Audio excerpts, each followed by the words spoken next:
What is going on, everybody? So we finally have another update on the Chris Benoit movie that is supposed to be titled Crossface. A while back ago we had heard, and the rumor was, according to the Wrestling Observer, that Liv Schreiber, the guy from Ray Donovan, of course you know him, would be playing Chris Benoit in the movie Crossface. But the producers of Crossface have told the Wrestling Observer that Liv Schreiber, who actually denied that he was going to play this role in the first place, would not be playing Benoit in the movie. However, the movie is still happening. I think I believe this. I think it would. I think Vince has probably already signed off on this movie, or else this movie really wouldn't even be talked about if he hadn't signed off on it. I just don't know who could play Chris Benoit. I mean, when you think about it though, like Liv Schreiber has that face for Chris Benoit. Like he has the rough gruff on him. And I wonder how the movie would go. Like would they see him wrestle some matches? Would they see his journey through WWE, or would it be more of the backstage? Like you'd only see the matches in the background. It really wouldn't be part of the main thing. It's really difficult to tell. Maybe they would do the way Aaron Sorkin did Steve Jobs with Michael Fassbender in it, where it's just the movie is just three short movies, like three big scenes. That'd be pretty crazy going through each of his life. I mean, who knows? Imagine if they got someone like Aaron Sorkin to write this movie.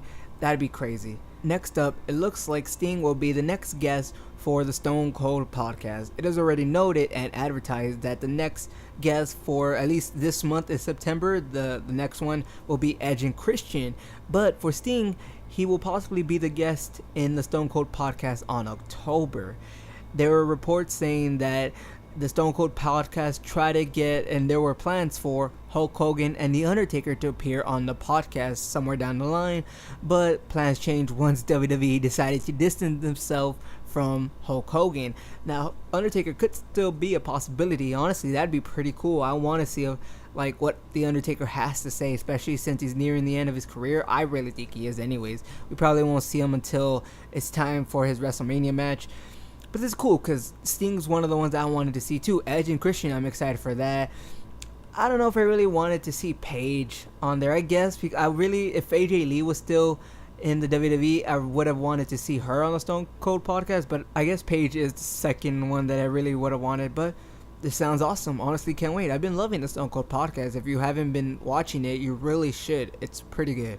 Next up, we have an update on WWE Diva Search plans. Now, if you don't know, this is one of the many shows that WWE wanted to make, and I say wanted in big emphasis because it looks like plans for this show, WWE Diva Search, may be off the table, especially coming off the USA Network and how Tough Enough did on that, because it didn't really do that well, and they don't know if they want to do another reality show like that. And that's what Diva Search would basically be.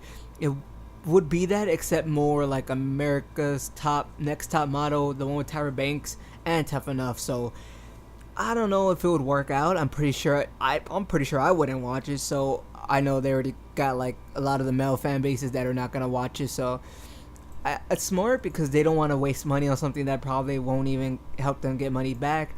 Honestly, just give me like a Pawn Star type show, WWE. I really want that. Next up, we have Rey Mysterio and Alberto Del Rio are open to returning to the WWE.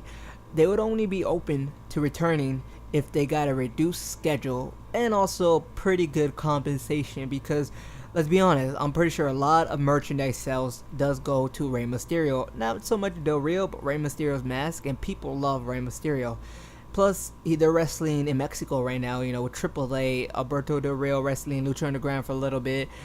I get it, that they would be coming back, and they'd want to if they could just not wrestle as much and possibly still be in the face, look at the Dudley Boys are back, but I don't know, I just really want to see Rey Mysterio back, because look, I love Kalisto, Lucha Dragon, Sin Cara, but Rey Mysterio is the original man, or Eddie Guerrero was, but still, I would want to see Rey Mysterio back. Don't really care so much about Del Rio. He kind of faded off to me in the very end, like most WWE fans.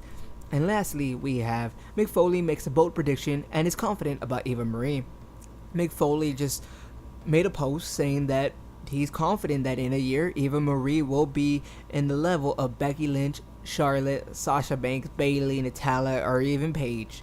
Because recently, not even recently, in the past couple years, people just hate on Eva Marie. The fan base hate on her, on Total Divas.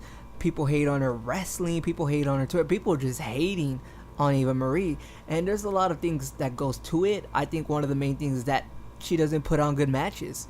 I mean, look, Alicia Fox, like, I bet you Eva Marie's way better than Alicia Fox. I don't even know why Alicia Fox is more on the main roster than Eva Marie is.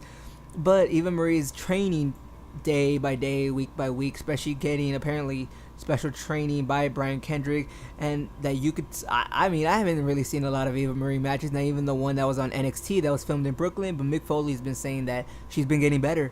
So I believe in Mick Foley. I mean, if he thinks something like this could happen, why not? I mean, Eva Marie, if she just keeps training, being persistent, she could be up there one day. Maybe not as good, but just next to them.